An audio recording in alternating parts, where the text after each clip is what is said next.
I suoni della memoria è il titolo del concerto presentato da Maria Carta a Roma, dove è finalmente tornata ad esibirsi dopo un lungo anno di assenza.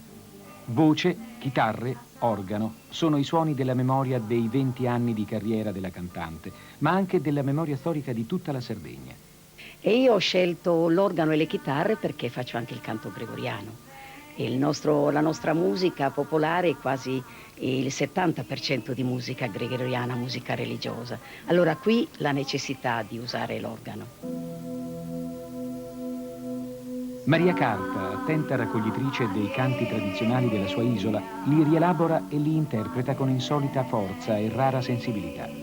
Ninne Nanne, canti d'amore, canti per il ballo, hanno affiancato brani tratti dal repertorio liturgico gregoriano.